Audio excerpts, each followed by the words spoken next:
That was a raptor. So if you ask someone to name one dinosaur, they'd probably either say a T-Rex, a raptor, or a Stegosaurus. And that's because those are the ones that we learn about in school and see in movies like Jurassic Park. But the reason that they use those dinosaurs and not the lesser known dinosaurs isn't because they're more fun, it's because some of the lesser known dinosaurs are just so weird that some people might not believe they actually existed. So this week, I gathered the most bizarre ones to share with you guys. So here they are, the 10 weirdest dinosaurs you never knew existed. Number 1 is the Pegglemaster. Well, doesn't he look friendly? The Pegglemaster was a tiny herbivore that measured only 2 feet long that existed during the Jurassic period. It had a beak, razor-sharp teeth that sharpened themselves against each other, in a body covered in quills. Apparently, the quills were there to intimidate predators, as if it wasn't enough that it looks like the demonic offspring of a parrot and a porcupine. What's interesting is that it was discovered 50 years ago, but it was only identified 2 years ago, which means one of two things. Either it legitimately took them 48 years to identify its remains, or it really only took them 2 months, and just no one wanted to go around this thing for the rest of that time.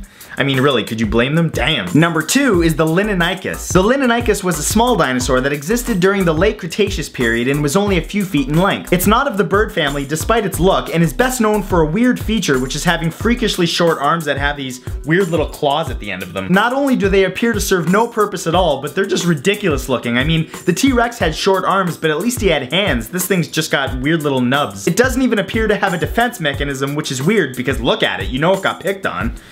I wonder how it defended itself. Oh, you want to take me on? Come on, I'll get you.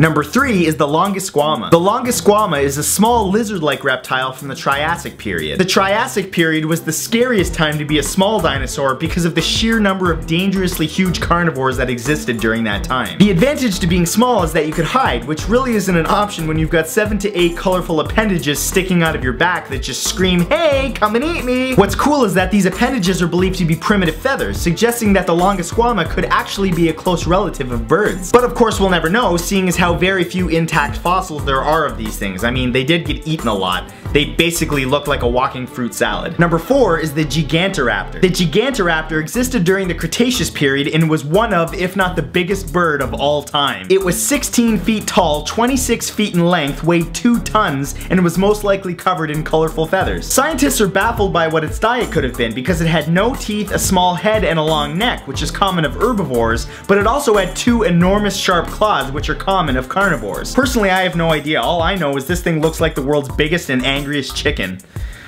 It's gonna peck at my nightmares. Number 5 is the Minkasaurus. The Minkasaurus was a species of dinosaur that existed during the Mesozoic era that was most famous for their long necks.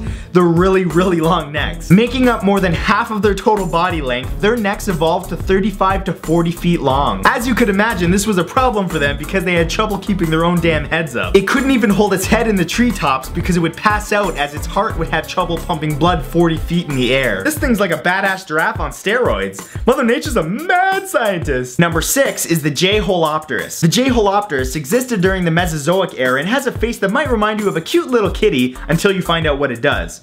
Actually, do we have a more representative picture?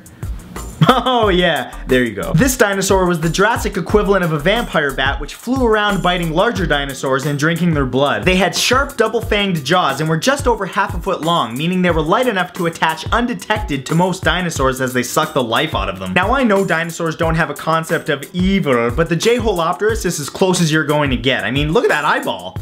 He's staring into your soul.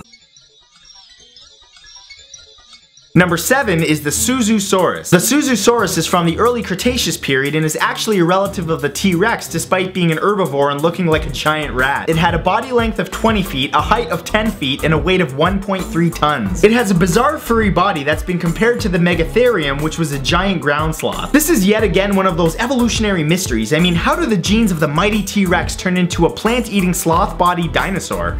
Unless Mama T-Rex was sleeping around. She obviously had a thing for them giant ground sloths, you know what I'm saying? But then again, who doesn't? Number 8 is the Incisivosaurus. Well, here's an evolutionary reject. The Incisivosaurus was a small omnivorous dinosaur with a body length of less than 3 feet that existed during the early Cretaceous period. It had the face of a raptor, the buck teeth of a rodent, the body of an ostrich, and the hands and feet of a chicken. So yeah, it isn't winning any beauty contests anytime soon. It got its name due to its prominent front teeth, but let's be honest, based on the look on its face, I think the Derposaurus would have been a more appropriate title. I'm a dinosaur! Number 9 is the Sharavictrix. Sharavictrix. The Sharavictrix existed during the Middle to Late Triassic period and is so weird looking that it almost seems like an evolutionary mistake. It's the only glider that evolved a membrane on its pelvis instead of its pectoral girdle, which is just a fancy way of saying it grew wings on its legs instead of its arms. It's a lizard-like reptile that fed on insects as it glided from tree to tree. It sped up or slowed down depending on how it positioned its tail, which is cool, but I'm more interested in how it walked. My bet is that considering how long its legs are, it was probably the hunchback of the dinosaurs. Sanctuary! And finally, number 10, the Helicoprion. Also known as whorl sharks, the Helicoprion were a shark-like fish that existed during the Permian period. Unlike modern sharks that have serrated teeth that fall out and are replaced by new ones, the Helicoprion's new teeth simply pushed old teeth forward, which continuously extended its jaw. Interestingly, they actually survived the Permian Triassic extinction event, however they eventually died off with the rest of the dinosaurs. Well, I'm just glad this evolutionary trait didn't pass on to modern day sharks, because trips to the aquarium as a kid would be a lot less fun and a lot more scary. And there's the beach. And the movie Jaws. It would just screw up a lot of stuff. And that's it for this video, guys. If you enjoyed it, you should definitely check out my friend Hybrid Librarian. We actually did a video that's up on his channel right now that's related to this one, called The Earth's 10 Most Important Events in History, and I think you'll really like it. So if you want to check it out, I'll put a link in the description below. And if you want to add me to Facebook and Twitter, the links to those will be in the description along with all my other social networking links. And other than that, I will see you guys next Saturday with a brand new video. Peace. Hey, welcome to the outro screen. Not the mama! Yeah, remember that? Little old school throwback. Thanks for watching my new video. If you enjoyed it, please remember to click the big red subscribe button below to subscribe to my channel. I release a new video every Saturday, and while you're at it, maybe click the like button and share this on Facebook. And other than that,